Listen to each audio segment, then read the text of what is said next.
These are the 25 most expensive players in the history of football, and while some of these players have gone on to have amazing and successful careers living up to their price tag, some of the footballers on this list flopped hard and were a huge waste of money. So in this video, we're going to look over why these footballers had such high transfer fees, if they were worth that price tag, and where they are today in their careers. Starting off with the cheapest player on this list, we've got Harry Maguire, who transferred from Leicester City to Manchester United for 87 million euros and became the most expensive defender in history until 2023, where another defender broke it, but we'll get to that soon. Anyways, Harry Maguire for Leicester City was slowly emerging as one of the best center backs in the league, as he was one of their best players while he was still at the club. Additionally, his defensive performances at the 2018 World Cup, where England made the semi-finals, were put on full display, and he played well, which is why he's so highly regarded. In fact, in the summer of 2018, Jose Mourinho, while he was still the Manchester United manager, desperately wanted to sign Maguire as he would fit into his system well. However, United's ownership at the time, Woodward & Co., disagreed with Mourinho, and he was sacked a few months later. Then in the summer of 2019, Ole Gunnar Solskjaer was open to signing Harry Maguire, and this time the United ownership agreed and had to overpay by around 10 million euros compared to the price tag the previous summer to Leicester City. And this time, United got their man for a huge fee of 87 million euros, as I mentioned previously. Now, if we look back at Harry Maguire's time at Man United so far, his first couple of seasons with the club were pretty alright. Yes, he didn't have the same impact as Virgil van Dijk for Liverpool when he joined my club for a world record fee for a defender, but Maguire was still doing well, with Maguire being in the top 10 in the Premier League in interceptions, aerial duels won, headed clearances, and tackles, and even won a Premier League Player of the Month before. The first time a United defender won the award since Nemanja Vidic in January 2009, but sooner or later, Harry Maguire would be exposed for not being a world-class defender. With Leicester City, he was forced to defend a lot since they didn't have the majority of the possession, and defending for a more defensive team was Maguire's forte. However, Man United takes initiative in games against most clubs, and Harry Maguire does not play well with the high-line pressing team, with his lack of speed being exposed over again, and him not being the best at ball playing was also exposed too. Additionally, his tackling accuracy started decreasing, and he started getting more clumsy with his challenges. Overall, he definitely has not lived up to that price tag, and although he's been okay to say the least, I would categorize him as a flop. Now, Harry Maguire, aka Mr. Slabhead, is still at Man United today. In fact, he literally just missed a sitter recently to get a win at Anfield against Liverpool. But do I ever see Maguire reaching the heights United fans thought he'd get to? No, absolutely not. Moving on from a defensive to an offensive player, we got Neymar Junior, who we're gonna see on this list a few times, not gonna lie. But this time, we're talking about his move from Brazilian club Santos to FC Barcelona for 88 million euros. Now, while Neymar was at Santos, he was one of the most hyped out wonder kids of all time, and this hype was justified. I mean, after all, while Neymar was only 19 years old at Santos, he was nominated for the top 10 list for the 2011 Ballon d'Or, all while still being a player in South America. Additionally, while he was at Santos, he was once named the best young player in the Campeonato Paulista League after scoring 14 goals in 19 games back in 2010. He was also named the South American Footballer of the Year in 2011-2012, thus deeming him the next hope of the Brazilian national team. He also ended up scoring 136 goals and got 64 assists in 225 games for Santos, helping them win back-to-back Campeonato Paulista titles in 2011-2012, helping them win the Recopa Sudamericana in 2012, and most importantly, led Santos to their first Copa Libertadores title in 48 years, helping them win the South American Champions League basically in 2011. So as we can see, Neymar's resume with Santos was stacked, and it was no secret that the biggest clubs in the world wanted to sign it. And this is what happened, with Real Madrid and FC Barcelona, arguably the two greatest clubs in the history of football, desperately wanting to sign the next Brazilian sensation. And although it seemed like Real Madrid were the favorites, with Neymar actually traveling to Madrid once as a kid, almost signed for them that would send him straight there when he turned 18 years old, he backed out and wanted to play back at Santos for a few years instead. And when Real Madrid came calling again, Neymar was interested. He listened to his heart and wanted to play and learn from Lionel Messi, so he chose to go to FC Barcelona and sign with them for 88 million euros. And Neymar's time at FC Barcelona was deemed a huge success, with him forming the most threatening trio in the world with Messi and Suarez, nicknamed MSN, and won many titles during his short time at Barcelona. Now, I would dive deeper and get more detail in Neymar's career at Barca, but it's no secret that we're gonna mention him again in this video where I'll cover that. So stay tuned. All you gotta know is Neymar was cooking for Barcelona, and he lived up to that price tag in my opinion. But now, going from a Brazilian player to an Argentinian one, we got Gonzalo Higuain, who went from Napoli to Juventus for 90 million euros, making him the most expensive South American footballer of all time for around a year. We'll get to why that is eventually. Anyways, now while Higuain was at Napoli, this man was an absolute beast. In the 3 years he was at the club, Higuain played 146 games for the legendary Italian team, scoring 91 goals and getting 26 assists, which meant that he was close to getting a goal contribution in almost every game he played for the Naples-based club. Not only that, in the first season Higuain played for Napoli, he won the Coppa Italia, and 2 seasons later in the 15-16 campaign, he scored 36 goals, breaking Gunnar Nordal's 66-year-old record, and became the first player to score 36 goals in a Serie A campaign, helping him win the Golden Boot and help Napoli qualify for the Champions League by carrying them to second place in the league. But in the summer of 2016, Higuain wanted a new challenge, and he said he just wanted to win titles, and if he could score 36 goals and win nothing, he knew Napoli Napoli wasn't the place where he could achieve this goal. So when Juventus came calling with a huge offer of 90 million euros, Higuain urged Napoli to take it, which they did, and he abandoned the club to join a rival of theirs. Now Napoli fans were not happy with them burning shirts, flags with his face on it, etc. But Higuain didn't care. He won league titles and he scored 6 goals against Napoli in 8 games while he was at Juventus. So I don't think he minded leaving them to a place where the grass was greener. Also for Juventus, although his output was definitely lower, he still managed to score 66 goals and 19 assists in 149 games. So in that sense, I would say that Higuain was an okay success. Like he wasn't a flop like Maguire, but he wasn't a mega hit like Neymar was at Barca. He just did his job and that's that. Now Gonzalo Higuain is actually retired from football after playing with Inter Miami for a little bit. And he's actually only one out of 3 players on this list who are now retired from the sport. But we'll get to that. But now going back to our previous player on this list, we got Neymar Junior again. This time with him leaving PSG to join Al Hilal over in Saudi Arabia for 90 million euros. I know we just skipped a whole chapter of Neymar's career, but we'll get to that later in this video. I did say that Neymar was going to be mentioned in this vid a few times. Anyways, talking about Neymar's time at PSG, I mean he was a success for them to be honest. In 173 games for them, he scored 118 goals and got 77 assists, averaging more than a goal contribution in every game for the Paris-based club. He also won the League 1 Player of the Year once, and collectively won 5 league titles, 3 Coupe de France's, and 2 Coupes de la Ligue with his team. Now yes, he did fail in his main mission to bring a Champions League trophy to Paris, but the one time where he was fit for the Champions League knockout stages instead of being out injured unluckily, he carried PSG all the way to the Champions League final, only losing to Bayern Munich 1-0 in sad dramatic fashion. So why the hell did Neymar leave PSG then if he was such a great player for them? Well, PSG wanted to move on from the Galactico era and move on to a new chapter where they were growing players, and Neymar was the main symbol of the Galactico era, if you will. So with Neymar not being in PSG's plans anymore, and with them needing to get rid of him to cooperate with the FFP rules, Saudi Arabia bailed PSG out and Al Hilal threw a 90 million euro offer for Neymar, in which PSG accepted, and Neymar did too. It sucks to see my favorite player leave his European chapter this soon, but that's the way the cookie crumbles, I'm afraid. Now, has Neymar lived up to the price tag for Al Hilal? Has he been a success for them? Well, the truth is, absolutely fucking not. This might be one of the worst flop transfers in this video. Neymar was out for a whole year due to an ACL injury he received while playing for Brazil, and when he came back a year later for Al Hilal, he got injured again, and he hasn't played much since. In fact, at the time of recording this, it's been 1.5 years at the Saudi club, and he's only played 7 games, scoring 1 goal and contributing 3 assists. That's it. Neymar has been so absent that he's not even in some marketing campaigns going on for the Saudi League too. So yeah, sucks to see injuries ruin Neymar's career even more, but the truth is, he's been a massive flop for Al Hilal, and I don't see that changing in what little time remains on his contract. Now moving on to a player from a country that Neymar scored a goal against at the 2022 World Cup, we got the Croatian defender Josko Gvardiol, who left RB Leipzig and joined Manchester City for also 90 million euros, and now he's become the most expensive defender in the world, taking Maguire's place. Now Gvardiol was definitely one of the most sought out center backs in the world, and he was an absolute stud for RB Leipzig for a few years, and had an excellent World Cup with Croatia in 2022, helping them get 3rd place at the tournament. He was pretty flawless in this competition too, not gonna lie. Well, except for that one goal that Messi absolutely cooked him for in the semi-final. Now many clubs were interested in signing Gvardiol. He had everything: aggression, great time tackles, patience, speed, etc. But of course with Man City and their unlimited depth of wealth, with them being funded by the UAE basically, they were the ones to pounce, despite Gvardiol publicly twerking for Liverpool. And with that, Man City signed Gvardiol in the summer of 2023 for 90 million euros. And safe to say, he's been a success. Even though Man City sucked this season, Gvardiol has probably been one of their only bright spots, and even though he's being forced to play more left back than center back, he's been scoring goals for the City side, showing that he can do it all. And with him still being young, in fact he's literally my age, he's literally only 22 years old, there's so much time for Gvardiol to become the best center back in the world, and maybe one of the best in the history of the game. It's just a shame that he's not going to become that with Liverpool. Wow, would I have loved to see him play for my club for real. Now moving on to the next player on this list, we got one of the GOATs of the sport, Cristiano Ronaldo. And this time we're talking about his departure from Manchester United to probably the best club in the world in Real Madrid for 94 million euros, a world record transfer at the time. Now Cristiano Ronaldo was one of the best players in the world with Manchester United during his first spell at the club. In fact, he was literally the best player in the world when he won the Ballon d'Or with them. And to this day, he's still considered the greatest winger to play in the Premier League, although Mo Salah has been heavily rivaling that statement for a few years now. Now by the time Ronaldo turned 24 years old, he achieved basically everything during his 6-year stay with United, winning 3 consecutive Premier League titles, a Club World Cup, an FA Cup, and the Champions League, the first one of his career. He broke many individual records during his time with United too, and scored a grand total of 118 goals and got 69 assists in 292 appearances. And with Ronaldo being labeled as the best player in the world, of course the best club in the world, Real Madrid, is gonna take interest. And for them to secure Ronaldo's signature, they had to spend big, which they did, breaking the transfer fee record and signing Cristiano for 94 million euros, a huge fee back in 2009, and still is today to be fair. And no cap, even though this was a huge amount that Real Madrid spent, it was definitely worth it, with Cristiano Ronaldo achieving the most for Real Madrid throughout his career, and definitely brought the club way more than just 94 million in terms of revenue. During his 9 years at Madrid, he became the greatest player in the club's history, and this will probably never change, scoring an excess amount of goals with 450 and contributing 131 assists and 438 games, averaging way more than a goal contribution per game. In fact, he literally has more goals than games played for the club. Additionally, he won a lot of trophies trophies during his time at Real, winning 3 Club World Cups, 3 UEFA Super Cups, 2 La Liga titles, 2 Copa del Reys, 2 Spanish Super Cups, and 4 Champions Leagues, 3 of them being back-to-back-to-back. Also individually, Ronaldo added 4 more Ballon d'Ors to his cabinet, amassing a grand total of 5 Ballon d'Ors to his name, only beaten by Lionel Messi with 8. With that being said, Ronaldo was a huge success for Madrid, and in the summer of 2018, he left the club to join Juventus. But we'll talk about that more later on in this video. Trust me. Sticking to the topic of Manchester United though, we got the next player to talk about, which is Antony, who this time left another club in Ajax and joined Manchester United for 95 million euros. Wow, that is crazy taking a look back at that price tag. But before we talk about Antony, the Aura merchant, please remember to subscribe to the channel. I really appreciate it and it means a lot, so thank you. And also, if you guys can, follow my Twitter and my Instagram, both on Debuto, if you just want to hear my thoughts on football games, transfers, and overall, just to get to know me more. And also, make sure to join the Discord server, link in the description, and also follow my Twitch. Live streams may be coming soon, so if you want to still, please hit me up with that follow. I really appreciate it. Thank you. Now, Antony at Ajax showed glimpses of his talent that everyone thought he possessed. With the Dutch club, he won the Eredivisie title twice and won the KNVB Cup once. And in 82 games for the club, he scored 24 goals and got 22 assists, meaning he basically got a goal contribution in every other game. Now, these aren't bad stats, don't get me wrong. They're good, but they're not world-class stats that you would splash almost 100 million euros on. But the ex-Ajax manager and the then Manchester United manager at the time, Erik ten Hag, didn't care. And he told the ownership that he wanted Antony no matter what and that he's an unreal talent. So, Woodward and the rest of the hierarchy listened to him and went to go get Antony no matter what. So when Ajax requested a large amount, Man United gave in and spent 95 million euros to sign Antony to the club.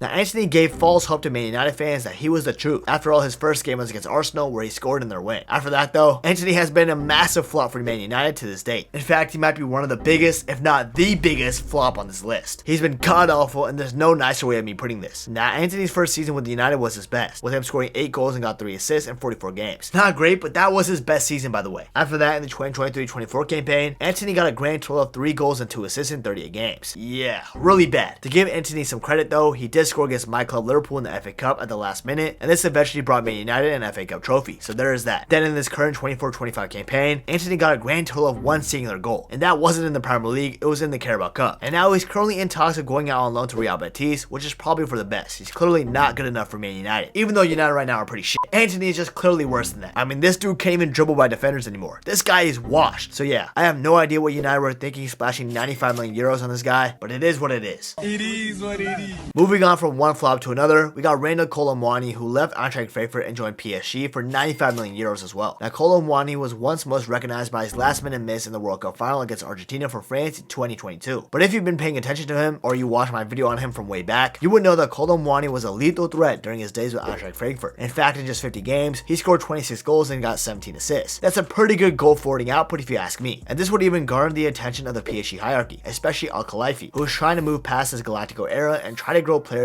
especially the French ones, and Muani was on that list. They already bought other French players like Ousmane Dembele, who we'll get to later, and Bradley Barcola, and they were looking to add another one up top, which ended up being Muani. And Frankfurt agreed for him to sign to PSG for 95 million euros. But ever since Muani joined PSG, he's honestly been an outcast, and we could definitely label him as a flop signing. Sure, he might have won some trophies with PSG, like the Ligue 1 title, a couple of French Cups, etc. But he only managed to score 11 goals and get 7 assists in 54 games. He barely even started too, with Gonzalo Ramos being the preferred starter since Mbappe's departure and Luis Enrique's plans. And with Muani not performing that great, he was allowed to leave in this most recent January transfer window, which he has, with him joining Juventus on loan for the remainder of the season, and only time will tell whether this will turn into a permanent departure or not. All we can say for sure though is that Muani was not worth the 95 million euros, and I'm sure PSG are regretting paying that much for him. However, moving on from one striker to another that's actually done well, we got Harry Kane, who left Tottenham to join the German giants Bayern Munich for also 95 million euros. Now, Harry Kane was Tottenham's captain and a modern day legend. After all, he basically spent his entire career with the North London club, playing 435 games for them and scoring 280 goals and getting 61 assists. He played with them for numerous years, but the truth was, Harry Kane was getting tired of not winning a single trophy. He wanted to retire with at least some silverware in his trophy cabinet. So that's when he decided that it was time to leave. And the Tottenham owner, Daniel Levy, was a stubborn man who would only let Kane go if a huge offer came in. And that's when Bayern Munich came in with an offer of 95 million euros, which was accepted. And Kane became a new Bayern player and the starting striker, something Bayern had failed to find until now since Lewandowski's departure to Barcelona. And Harry Kane has been an instant success for Bayern. Literally in just his first season, he got 44 goals and got 12 assists in just 45 games. And this earned him the Gerard Muller Trophy Award at the Ballon d'Or ceremony, along with the Golden Boot in the Bundesliga. And this season, he's been on a rampage yet again. And in total for Bayern Munich, he's played 68 games, scoring 66 goals and getting 22 assists, which means he's getting way over a goal contribution in every match. In fact, he's almost almost scored a goal in every single game that he's played for Bayern Munich. But there's still one thing that's looming over Harry Kane's head, and that's being trophyless. You see, Bayern have won the Bundesliga title slightly over 10 years now, and Kane thought he would at least get that trophy in the bag. Instead, they lost the Super Cup to Leipzig, lost the league title to Leverkusen, went undefeated, and also lost the DFB Pokal Cup. And at the time we were recording this, Harry Kane still hasn't won anything for Bayern, and he genuinely might have brought the trophyless curse to the German club that usually wins something every single season. Harry Kane might be the best and most complete striker in the world, but man, he genuinely might be cursed. But now from one ex-Tottenham player to another, let's talk about Gareth Bale, who left North London to join the Giants Real Madrid for a whopping total of 101 million euros, setting a transfer fee record at the time before it got broken by the next player on this list that we'll get to. Now, Gareth Bale had been with Tottenham Hotspur since a young boy, and in fact, he started his career as a left back, but the coaches at Tottenham realized that his talent would be better utilized if he played higher up the pitch, as a winger, and that made sense. We all remember what he did to Maicon from Inter in the Champions League. Bro was torching it, and since Gareth Bale became a winger for Tottenham, he started becoming their most important attacker and the best player in the UK at the time. In total for Tottenham too, although he went trophyless, as expected for Tottenham, he played 237 games and got 71 goals and got 53 assists. That's pretty good if you ask me, man. That's when in 2013, Real Madrid were so convinced of Bale's talent that they splashed a grand total of 101 million euros for his signature, a world record at the time, breaking Cristiano Ronaldo's record when he joined Madrid. And this was an offer that Tottenham obviously accepted. So with that, Gareth Bale became one of the select few to play for Real Madrid as a man from the UK. Just in Bale's first season, he played a pretty integral role in helping Madrid win the Copa del Rey and the Champions League trophy, even scoring a goal in extra time against Atletico Madrid in the final to help the scoreline get lifted up to 4-1. All in all, Gareth Bale will spend a total of 9 years at Madrid, winning the La Liga title 3 times, 1 Spanish Super Cup, 1 Copa del Rey, 3 UEFA Super Cups, 3 FIFA Club World Cups, and a grand total of 5 Champions Leagues. One of them where he carried Madrid to the title in 2018, where he scored that crazy bicycle kick against my club Liverpool. Individually too, Gareth Bale did pretty well, scoring 106 goals and getting 67 assists in 258 games. Now admittedly, Gareth Bale's time was better in the beginning, and towards the end of it got pretty bad, with him being booed by his own fans and him publicly showing that he wasn't the biggest fan of staying at Real Madrid anymore. Regardless, I would say his time at Real Madrid was a success, and Gareth Bale to me is probably the greatest export of the UK in football history. But going from a Real Madrid player to a footballer who should have been playing for Madrid, we got Paul Pogba, who left Juventus to join Manchester United for 105 million euros, breaking the world record from Gareth Bale. And let's say his career since this move has not lived up to the hype that he was given. Now, Pogba was actually a Man United player in his younger days, playing for the United Academy, but with Sir Alex not really trusting the kid, he left on a free to join Juventus, where he became a renowned sensation, taking over social media and the footballing world with his flicks and tricks and his banging goals that he would score every other week, it felt like. He quickly established himself as one of the best midfielders in the world for Juventus, even already playing in the Champions League final for them before Juve lost to Barcelona 3-1. But this would be the last time Pogba would play in the Champions League final, because once Mourinho joined United, he wanted Pogba to join it, and that's what happened. Look, Pogba joined the Manchester club he once was a part of for 105 million euros. Now, Pogba's time at United overall wasn't that bad. He would win trophies here or there, including the World Cup in 2018, where he played a crucial role in achieving that, but that was with France and not United. So going back to them, he would have consecutive months of amazing football, showcasing why United paid that much money for him. But other times, he would be pretty mid, and oftentimes got injured and missed large parts of the season. Then after spending around 6 years with the club, he decided that he would leave for free to go elsewhere, and decided that he wanted to return back home to Turin, Italy, and rejoin Juventus. This guy was moving like a yo-yo, going back and forth between two clubs. But his time with Juventus didn't last too long, because he missed a large part of the 22-23 season due to injury, and then in the following campaign, after a couple of matches, he would be given a doping ban which didn't allow him to play football for 4 years. Now, even though Pogba had overturned the ban and he will return to football in March, he's not going to return with Juventus, because Juve don't really want him anymore and terminated his contract. So safe to say, Pogba has definitely turned out to be one of the bigger flops on this list. But from one flop to another, let's talk about Romelu Lukaku, who left Inter Milan to join Chelsea in the Premier League for 113 million euros. Now, Lukaku was an absolute beast for Inter before he left. Even though his time at Inter was short, with him only just playing 2 seasons after leaving Man United, he scored a grand total of 64 goals during his time there, solidifying himself as one of the best strikers in the world and probably the best striker in the league. That dynamic duo with him and Lautaro Martinez was deadly. During his time at Inter too, he won the Serie A Player of the Season once and also the Serie A once too. This would garner the interest of other clubs throughout Europe, and one of them was Chelsea, a club that Lukaku actually played for many years ago when he was merely a young boy, joining the Blues when he was 18. But he was part of Chelsea's loan army, joining the likes of West Brom, etc., before getting a permanent move to Everton, where he cooked and truly showed how good he can be. This would then earn him a move to Man United, like I said, where it didn't pan out too well, but then he moved to Inter, where he played amazingly. So Chelsea, after seeing that Lukaku turn his career around, felt like signing him now wouldn't be too much of a risk. But Chelsea were wrong, oh so very wrong, because in that whole season for Chelsea, Lukaku only managed to score 8 goals, and in fact in the midst of the season, he had a whole interview talking about how much he missed Inter Milan and how he would love to return there. And Inter fans were not having it, writing public messages going against it. Regardless, Lukaku will rejoin Inter on loan after just 1 season at Chelsea, and even though he made the Champions League final with Inter, he had a stinker in this game. Streets will never forget. And eventually, Chelsea would get him back and loan him again, this first time to Roma, where once again Lukaku would be alright at, scoring 21 goals in 47 games, which isn't bad, but it wasn't enough to convince Roma of a permanent signature. So in a €30 million move, Lukaku joined Napoli. This guy's literally playing for every single Serie A club for real, and this season he's actually doing pretty alright, scoring 8 goals and getting 7 assists in 21 games. But if we look at how his career has panned out since his move to Chelsea and his time at the London club, he's definitely been a flop if I'm keeping it real. Enough of all this flop talk though. Let's talk about a modern day superstar, Jude Bellingham, who left Borussia Dortmund and joined Real Madrid. Of course he did, for €113 million as well. Now Bellingham was an absolute stud for Borussia Dortmund, and even though he didn't have the best goal forwarding stats, only having 24 goals and 25 assists in 132 games for BVB, he was a midfielder. So those aren't the best stats to determine how good he was. The truth is, he was up there in almost every single advanced metric, and always showed up in the big games for Dortmund. And with Real Madrid trying to develop their new Galactico era, signing young superstars from everywhere, it was only natural that the 19-year-old Jude Bellingham was going to be added onto the list. And in the summer of 2023, Florentino Perez got his wish when he signed Jude Bellingham from Dortmund for €113 million,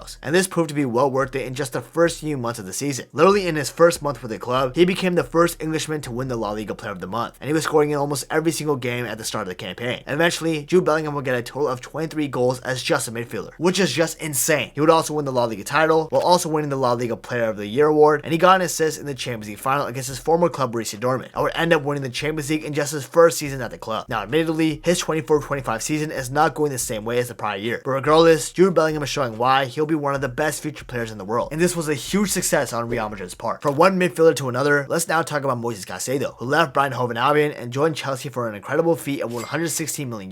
At Brighton, Moises Caicedo cemented himself as one of the best sixes in the league. He was absolutely unreal for a Brighton side that was doing well in the Premier League, leading in tackles, interceptions, and other advanced metrics. Eventually, his good performances got on the radar of two big six Premier League clubs, Liverpool and Chelsea. Now Chelsea had personal terms agreed with Caicedo for months, but Liverpool submitted a €110 million deal to Brighton, and that was the only bid accepted at the time. However, Moises Caicedo curved my precious club, how dare he, and said that he would only join Chelsea. And with the Blues submitting a new offer of €116 million, Brighton accepted, and the Ecuadorian defensive mid would be part of Todd Boehly's new football army. However, it seemed like Liverpool would have the last laugh, with Bargain signing with Endo being better than Moises Caicedo in the 23-24 season. Whatever Caicedo showed at Brighton was not being shown at Chelsea, and he looked like a shadow of his former self. And despite having occasional good moments here or there, the whole football world thought he wasn't worth that price, and was initially labeled as a flop. But the 24-25 season is a different story, because even as a Liverpool fan, I can comfortably admit that Moises Caicedo, alongside Ryan Gravenberch, is the best center defensive mid in the league right now, and he's the reason why Chelsea were in the title race and are currently fighting for a top 4 Champions League spot. And with Caicedo still being very young, still only being 23 years old, I'm sure he'll eventually become a bigger success with Chelsea and become well worth that price tag. But am I hoping for it? No, not at all. The way he swerved my club Liverpool was a straight up violation. From one defensive mid to another, let's now talk about Declan Rice, who left his boyhood club West Ham United and joined Arsenal for a whopping fee of €116 million as well. Now Declan Rice was released by Chelsea as a youth player and joined West Ham instead when he was very young, and eventually made his debut for them when he turned 18 years old. After 6 years, Declan Rice achieved everything possible with West Ham, like captaining the club, becoming one of the best midfielders in the league, and also helping them lift silverware for once, winning the UEFA Conference League, bringing West Ham some sort of European silverware. Eventually, it became clear that Declan Rice was becoming too big for West Ham, if you will, and one of the best midfielders in the league and the England national team should be playing for a club fighting for trophies. So in a race between Manchester City and Arsenal, Declan Rice would eventually choose Arsenal, with them paying the higher fee of €116 million to West Ham. And this time at Arsenal started off well, completely taking control of the midfield and bossing other teams from the center of the pitch, while at the same time scoring 7 goals and getting 10 assists from a DM role. Additionally, he almost helped Arsenal win the Premier League title in just his first season too, but Man City ended up winning it. What a surprise. But overall, I would definitely say Declan Rice has been a success so far for Arsenal, and I'm sure he'll only continue to get better with the Gunners. But this year, the Premier League title is ours, Arsenal. Let's go Liverpool. From one Arsenal player to one of the GOATs who almost joined Arsenal while he was young, let's talk about Cristiano Ronaldo again, who this time left Real Madrid as their best player ever and sought out a new challenge with Juventus for €117 million.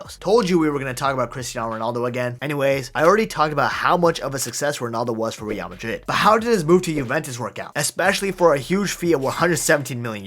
Well, numbers wise, Cristiano Ronaldo performed phenomenally, scoring 101 goals and got 22 assists in 134 games, almost averaging a goal contribution per game, while at the same time breaking numerous goal scoring records in Italy, while also winning 2 Serie A titles, 1 Coppa Italia, winning 2 Serie A Footballer of the Year awards in 3 years, and even having some iconic moments, like that super high jump header against Sampdoria in the Serie A, and him leading that crazy comeback in the Champions League against Atletico Madrid, where they went 2-0 down the first leg away in Madrid, where Atleti fans were taking the piss out of Cristiano. Then Ronaldo said he won 5 Champions Leagues and they have 0, and then he dunked on them with a hat-trick in the second leg in Turin and won the tie single-handedly 3-2 on aggregate. But speaking of the Champions League, this is why talking about whether Ronaldo was a success or not for Juventus is tricky, because Ronaldo ultimately failed at the main job he was brought in to do, and that was to help win a Champions League for Juventus. In fact, he wasn't even close. He never even made a Champions League semifinal with Juventus during his time there, and even though he was set to go again for a fourth season with Juve, he decided to leave and go back to Manchester United, which ultimately was also a disappointment. But overall, his time at Juventus, I would probably say, is a medium success, just because ultimately his main mission was a failure. Now moving on to another attacker on this list, we got Jack Grealish, who left Aston Villa and joined Manchester City for 117.5 million euros. Now throughout Grealish's entire football career, he was born and raised as a Birmingham boy, and was part of Aston Villa's academy all the way up to the senior team, where he eventually became the club's captain and their most dangerous and threatening player, slowly becoming better each and every season. The defenders in the league were very cautious when defending Jack Grealish, and it was clear to see he was a menace to defend against. But eventually, after Jack Grealish saved Aston Villa from relegation by putting the team on his back, and after getting a total of 32 goals and 41 assists in 213 games, he decided that he needed to be fighting for trophies, not surviving relegation. So even though Aston Villa fans didn't want him to leave, which they made very apparent, believe me, I also feel like this was really overdone. I don't think he did the club any wrongdoing. He even got the club a ton of money, with him being sold to Manchester City for 117.5 million euros, taking the number 10 shirt from Aguero as well, indicating that he's the next big thing coming through for the Manchester club. Now trophy-wise, Grealish has won it all, and that can be deemed as successful. He's won 3 Premier League titles in a row, 1 FA Cup, 1 FIFA Club World Cup, 1 UEFA Super Cup, and 1 Champions League, which meant that Grealish was in the side that won the treble. However, individually, Jack Grealish has definitely been underwhelming, and that's putting it lightly. In an excess amount of 146 games, he's only gotten a total of 15 goals and 22 assists, which is really poor considering how highly rated he was at Villa. Not only that, Grealish lost his starting spot on the team, and even lost a roster spot on the England national team, not even taking part of the 2024 Euro campaign. Additionally, even though technically he should be in his prime right now, with him being 28 years old, he went the entire year of 2024 without even scoring a single goal. Reminder, he's an attacking winger. That's actually such a violating stat, man. Grealish has been poor. So has Grealish's move to City been a success? For himself, yeah, he won everything. But for them, no, it hasn't been. I'm sure City want their money back, no cap. From one flop to another, let's talk about Antoine Griezmann, who controversially left Atletico Madrid and joined rivals FC Barcelona for 120 million euros. Now Griezmann was the heart and soul of Atletico Madrid. He won the Europa League with them, scoring a brace in the final against Marseille, won the UEFA Super Cup, and also won the Spanish Super Cup with them too. He also won the World Cup during his time at Atleti in 2018, but that was with France. But I just wanted to put that information out there. But Antoine Griezmann was missing a trophy that he desperately wanted other than the Champions League title, and that was the La Liga trophy. So when Barcelona were interested and were willing to splash a lot of cash, which I had no idea where Barcelona found that money from, they're broke as hell, Griezmann accepted, even if that meant breaking the hearts of Atleti fans and joining a rival. And he joined Barca in the summer of 2019 for 120 million euros. Now during Griezmann's time in Barcelona, he won one trophy, and that wasn't the La Liga title, but instead the Copa del Rey in 2021, where he did score a goal in the final against Athletic Bilbao. The sad part about this though is that while he was away at Barcelona, Luis Suarez went the other way around, and he ended up carrying Atletico Madrid to a La Liga title, and Atletico finally won the elusive trophy that Griezmann desperately wanted. And for Barcelona, he only scored 35 goals and got 17 assists in 102 games for them. These aren't even good stats if we compare them to Atletico Madrid, where he has 193 goals and 90 assists in 417 games for Atletico Madrid. Oh, speaking of Atletico, Griezmann was loaned back to his former club initially, and eventually got a permanent move. And since then, he's been way happier and is playing much better football. However, that La Liga title is still evading Griezmann's trophy cabinet. However, this season with Atletico being in the title race, you never know. Maybe Griezmann might finally win that La Liga title he desperately wants. The Champions League though? Yeah, I don't think Atletico Madrid are winning that shit. Let's be honest. But now let's go from one side of Madrid to the other, and let's talk about Eden Hazard leaving Chelsea, a club he was successful at, to Real Madrid, his dream club that ended up being a nightmare for him for 120.8 million euros. Now Real Madrid have often been mentioned in this video for splashing the cash, and usually they get it right, like with Cristiano Ronaldo and Jude Bellingham. But the one miss they had was definitely Eden Hazard. But it's hard to blame Real Madrid for spending that much money on it. He was an absolute monster for Chelsea previously. During the 7 years Hazard spent at the club, he scored 110 goals, got 85 assists in 352 games, and he ended up winning the Premier League twice, the Europa League twice, the FA Cup once, the Carabao Cup once, got in the team of the season 4 times, and won the PFA Player of the Year once in the 2014-15 season. Eden Hazard will cook on the pitch, turning defenders inside out, and he was just an absolute joy to watch. Even as a non-Chelsea fan, I can admit that. He was like the Neymar of the Premier League, just so fun to watch him dribble by defenders. Then when Hazard turned 28, and right after he won the Europa League, he said enough was enough, and it was time for him to join the club he dreamed about playing for as a kid, Real Madrid, and joined them for 120.8 million euros in the summer of 2019. He was set to be the next Galactico, and even took the number 7 jersey, taking it from Cristiano Ronaldo. We're gonna ignore Mariano Diaz ever existed, by the way. Anyways, even though Hazard was now breaded up with Madrid, he was also breaded up on the food table too, because he started dealing with problems regarding his weight, and even showed up overweight a couple of times in Madrid training sessions. Additionally, his weight gains definitely contributed to his constant injuries that he kept getting, which would affect his speed and explosiveness on the ball whenever he kept getting back to full fitness. He just never seemed the same each time, to be honest. And even though he was at Real Madrid for 4 years, he only played 76 games, scoring 7 goals and getting 12 assists. Not good stats whatsoever from Hazard. Now trophies wise, Eden Hazard was up. Cup. He won the La Liga title twice, the UEFA Super Cup once, the Spanish Super Cup once, the Copa del Rey once, and the Champions League title he desperately wanted once too. But how big of a role did Eden Hazard play in those trophies? A minimal one. He basically didn't do shit, with all due respect. And then at 32 years old, instead of having one last hurrah in another club, Eden Hazard decided it was time to hang up the boots and retire from the beautiful game. Hazard had a great career, don't get me wrong, but his time at Real Madrid was an absolute disaster, and this might be one of the worst, biggest signings in the history of the sport. Now, from one former star to a future star, let's now talk about Enzo Fernandez, who's 6th on this list and who left Benfica to join Chelsea for 121 million euros in the winter transfer window of January 2023. But before we talk about Enzo Fernandez, please remember to subscribe to the channel. I would really appreciate it, and it means a lot, so thank you. And also, if you guys can, follow my Twitter, my Instagram, both on Debuto, if you just want to hear my thoughts on football games, transfers, and overall, just to get to know me more. And also, make sure to join the Discord server, link in the description, and also follow me on Twitch. Live streams coming soon. So if you want to, feel free to hit me up with that follow. Thank you. Now, Enzo Fernandez was actually only at his previous club, Benfica, for half a season, with him joining from River Plate in the summer of 2022 for 40 million euros. But after a very successful World Cup from Enzo with Argentina, scoring a goal in that do or die match against Mexico and helping Argentina win their 3rd World Cup, Messi's first one ever, and also winning the Young Player of the Tournament award, clubs were eager for Enzo Fernandez's signature. But Benfica were reluctant to sell. After all, they just acquired his services that summer, so they were rejecting club proposals, and Enzo Fernandez made it seem like he was going to stay with the Portuguese giants too. But the second Chelsea decided to basically triple the price that Benfica bought him for, Benfica had to accept, and Enzo Fernandez joined Chelsea for 121 million euros in January. They definitely paid some World Cup hype tax, but with Todd Bowley on the blue side, money isn't an issue. That ain't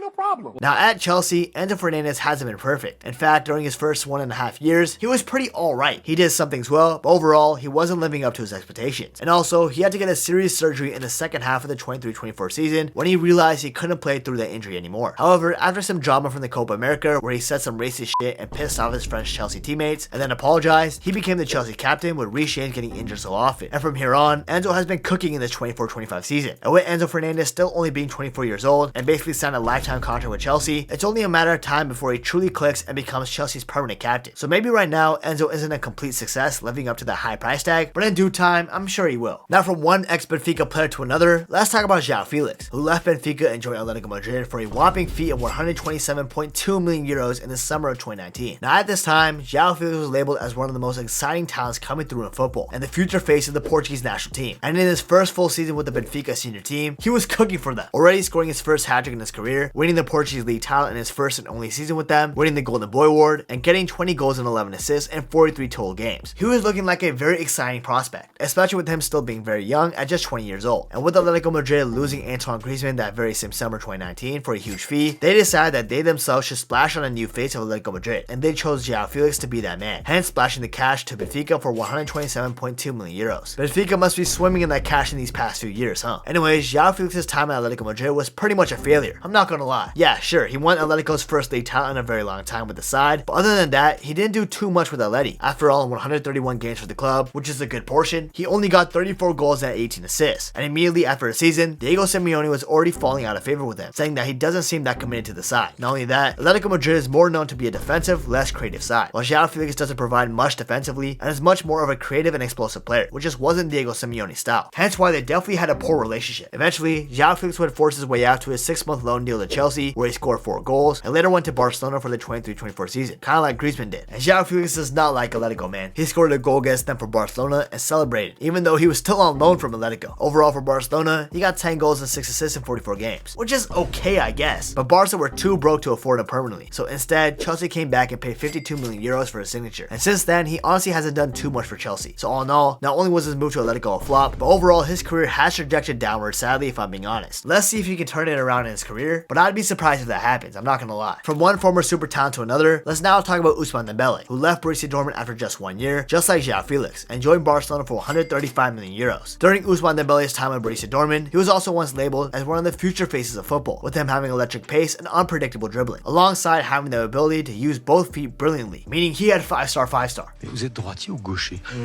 Gaucher. Sûr, parce que vous marquez aussi le droit. Ouais, je suis plus gaucher. Et les pénaltys, vous les tirez pas du droit? Si. Pourquoi?